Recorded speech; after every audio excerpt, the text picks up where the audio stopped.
শেখ হাসিনা মরে যাননি, আমরা কোথাও যাইনি। বাংলাদেশ আওয়ামী লীগ ছাড়া গণতন্ত্র, নির্বাচন সম্ভব না। বাংলাদেশে এখন একটি বিশৃঙ্খল পরিস্থিতি চলছে।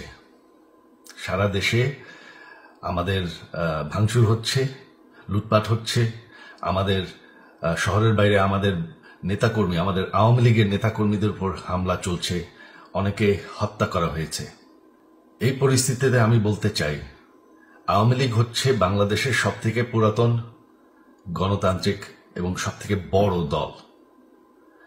আওয়ামী লীগ কিন্তু মরে যায়নি। আওয়ামী লীগ এই দেশকে, বাংলাদেশকে স্বাধীন করেছে। আওয়ামী লীগকে শেষ করা সম্ভব না। আমরা বলেছিলাম যে আমার পরিবার আর রাজনীতি করবে না, তবে আমাদের নেতাকর্মীর উপর যেভাবে হামলা হচ্ছে, এই পরিস্থিতিতে আমরা হাল ছেড়ে দিতে পারি না।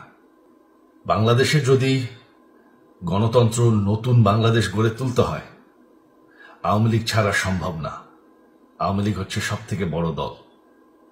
আওয়ামী লীগ কোথাও যাবে না, আওয়ামী লীগ শেষ হয়ে যাবে না। আওয়ামী লীগকে শেষ করা সম্ভব না। আওয়ামী লীগের নেতাকর্মীদের আমি সবাইকে আহ্বান জানাচ্ছি যে আপনারা সাহস নিয়ে দাঁড়ান। আপনারা একা না, আমরা আছি। বঙ্গবন্ধুর পরিবার কোথাও যায়নি, আমরা আপনাদের সাথে আছি।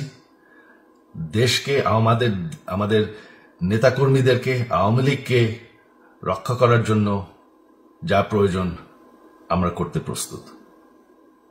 এই যে আমাদের বর্তমান যারাই আছে ক্ষমতায়, তাদেরকে আমি বলবো যে আমরাও একটি গণতান্ত্রিক, শৃঙ্খল, নিরাপদ বাংলাদেশ চাই, জঙ্গিবাদ মুক্ত।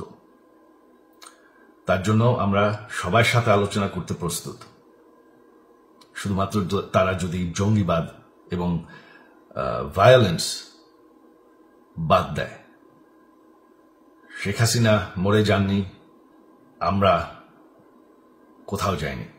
বাংলাদেশ আওয়ামী লীগ ছাড়া গণতন্ত্র, নির্বাচন সম্ভব না। এই বলে আমি আমার কথা শেষ করছি। জয় বাংলা।